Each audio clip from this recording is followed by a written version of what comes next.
नमस्कार दोस्तों, आज के इस वीडियो में हम लोग एक्सेल में एमोर लिंक फार्मूला का यूज करके देखेंगे। जी हाँ, एमोर लिंक फार्मूला के बारे में समझेंगे। जैसे देखिए, मैंने यहाँ पर डाटा पहले से बना लिया है और मैंने यहाँ पर हेडिंग भी बना दिया है, लिख दिया है जो हमें फार्मूला पढ़ना है, एमोर लिंक, है ना। जैसे देखिए, मैंने पिछले वीडियो में मैंने बताया था एमओडी जीआरसी फार्मूला के बारे में। सेम इसी तरह एमोर लिंक होता है, लेकिन थोड़ा सा अलग है। इसमें भी डेप्रेसिएशन वैल्यू को भी ज्ञात किया जाता है और एमओडी जीआरसी फार्मूला में भी डेप्रेसिएशन वैल्यू को ज्ञात किया जाता है ना। तो एमोर लिंक में थोड़ा सा अंतर ये होता है कि ये जैसे एक डेड या खराब सामान होने के बाद की वैल्यू ज्ञात करने के लिए यूज किया जाता है। जैसे यहाँ पर समझा देते हैं हम एक बार। जैसे मैंने यहाँ पे एक सीपीयू खरीदा 10,000 रुपये का, डेट ऑफ परचेज 1/1/2024 को रखा और इसका वारंटी पीरियड जो है वो मैंने रख दिया 31/12/2024 को रख दिया है। और उसके बाद यहाँ पर दिया है मैंने सालोज वैल्यू, जो मैं चाहता हूँ कि एक कभी अगर मुझे अचानक से सेल करना पड़ जाए सीपीयू, तो कम से कम मुझे मेरा ये सीपीयू 800 रुपये का बिक जाए, है ना। और यहाँ पर दिया है स्विच पीरियड, तो एक पीरियड के बाद मुझे बेचना है कि 2 पीरियड के बाद बेचना है, वो मैंने यहाँ पर डाला हुआ है। यहाँ पर डेप्रिसिएशन रेट मैंने दिया है कि जैसे मेरा फ़ोन अगर डेड हो गया या जैसे मेरा ये सीपीयू अगर डेड हो गया, ख़राब हो गया, तो उसका डेप्रिसिएशन वैल्यू कितना होना चाहिए वो यहाँ पर मैंने डाल दिया है, जैसे 2%। अब हम यहाँ पे उसका रिजल्ट ज्ञात करेंगे कि कितना हुआ। अगर मेरा सीपीयू डेड हो गया तो वो कितने में बिकेगा। तो जैसे मैंने यहाँ पर डाल दिया, अब मैं आ जाता हूँ यहाँ पर फाइनेंशियल और यहाँ पर दिया देखिए एमोर लिंक। मैंने इस पर क्लिक कर दिया तो यहाँ पर देख रहे हैं एमओडी जीआरसी की तरह ही दिख रहा है इसमें, है ना। देख रहे हैं इसमें एमओडी जीआरसी की तरह ही दिख रहा है, थोड़ा सा डिफरेंस मिलेगा।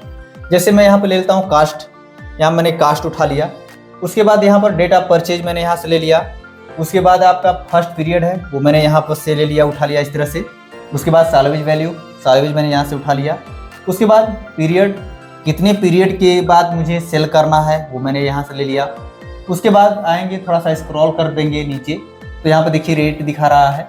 सेम चीज एमओडी जीआरसी फार्मूला का भी ये इसमें जो आपका आर्गुमेंट दिखा रहा था वही आर्गुमेंट इसमें भी दिखा रहा है ना।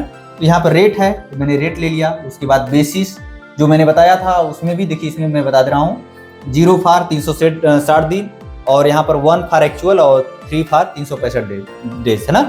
तो मैंने बताया था पिछले वीडियो में बताया था और इस वाले वीडियो में बता रहा हूँ कि जो हमारे यहाँ फाइनेंशियल ईयर होता है वो 365 दिन का होता है ना। विदेशों में जो है 360 दिन का होता होगा, लेकिन हमारे देश में 365 दिन का होता है फाइनेंशियल ईयर। तो मैं यहाँ पे 3 लिखूंगा, इसका कोड यहाँ पे दिया है 3 फॉर 365 दिन, है ना। तो बेसिस जो हमारा होगा वो 3 होगा। मैंने यहाँ पे 3 ले लिया और ओके कर दिया। ये देखिए हमारा जो है एमोर लिंक मैंने यूज करके इसका वैल्यू निकाल लिया, डेप्रिसिएशन वैल्यू निकाल लिया कि अगर मेरा फोन या सीपीयू डेड हुआ तो वो कितने में बिकेगा, है ना। 2% के हिसाब से मैंने निकाला है। अब यही चीज अगर मैं इसको 2 पीरियड में करके देखता हूँ हो रहा है कि नहीं। देखिए मैं 2 पीरियड किया तो कोई चेंजेस नहीं हुआ। मैं इसमें 4 करके देख लेता हूँ, देखिए इसमें कोई भी चेंजेस नहीं हुआ। अच्छा चलिए, मैं इसके वारंटी पीरियड जो होता है हम लोगों का फर्स्ट पीरियड, मैं इसको चेंज करके चेक कर लेता हूँ। जैसे मैंने कर दिया यहाँ पर 25, इसमें भी देखिए चेंजेस नहीं हुआ। दैट्स मीन्स कि ये हमारा फोन या ये सीपीयू डेड हो चुका है और डेड होने के बाद आप 2 साल बाद बेचिए चाहे 4 साल बाद बेचिए, सेम वैल्यू रहेगी, है ना। अब यहाँ पर आप कुछ भी घटा के, जैसे सालोज वैल्यू है मैं इसको 700 कर देता हूँ। जैसे मैंने 700 कर दिया तो भी इसमें कोई फर्क नहीं, एक फिक्स हो गया। हाँ, यहाँ पर डेप्रिसिएशन का जो रेट है आप इसको घटाएंगे बढ़ाएंगे तो इसमें घटेगा बढ़ेगा, क्योंकि यहाँ पर मैंने 2% ही रखा है। अगर आप इसको 4% करेंगे तो इसका वैल्यू जो है ऑटोमेटिक बढ़ जाएगा। तो आप इस तरह से एमोर लिंक फार्मूला का यूज करके आप किसी खराब सामान या डेड सामान को आप बेच सकते हैं एक फिक्स वैल्यू पर, या ऐसे कर सकते हैं कि एमोर लिंक फार्मूला का यूज करके आप डेड सामान जो होता है उसकी वैल्यू आप निकाल सकते हैं डेप्रिसिएशन रेट के हिसाब से।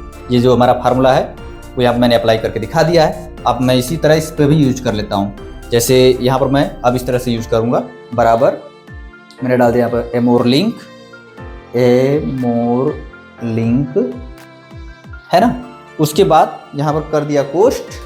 अब दे रहा है यहाँ पर कास्ट, मैंने यहाँ से कास्ट उठा लिया। उसके बाद यहाँ पर मैंने एक कामा कर दिया, डेट ऑफ परचेज मैंने यहाँ से ले लिया, फिर मैंने कामा कर दिया।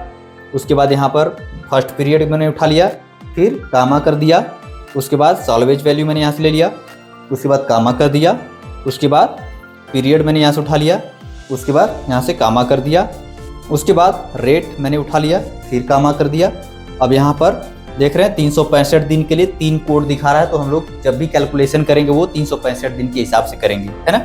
तो यहाँ पर मैंने कर दिया 3, है ना, 3 कर दिया और यहाँ पे कर दिया मैंने कोष्ट को बंद और एंटर कर दिया। तो ये देखिए हमारा जो वैल्यू निकल के आया है खराब पंखे का दाम, जो मेरा पंखा खराब हो गया है तो उसके बाद जो उसकी वैल्यू होगी वो 60 रुपये, वो 60 रुपये होगी। यहाँ पर अगर इसका मैं यहाँ पर डेप्रिसिएशन रेट अगर बढ़ाऊंगा तो यहाँ पे ये बढ़ जाएगा। जैसे मैंने यहाँ पे 6% कर दिया तो ये देखिए बढ़ गया। तो आप इस तरह से एमोरलिंक फंक्शन का यूज करके डेड सामान का डेप्रिसिएशन रेट निकाल सकते हैं। आज के लिए इतना है, बाकी हम लोग दूसरे फार्मूले को अगले वाले वीडियो में देखेंगे। आज के लिए इतना है, थैंक यू।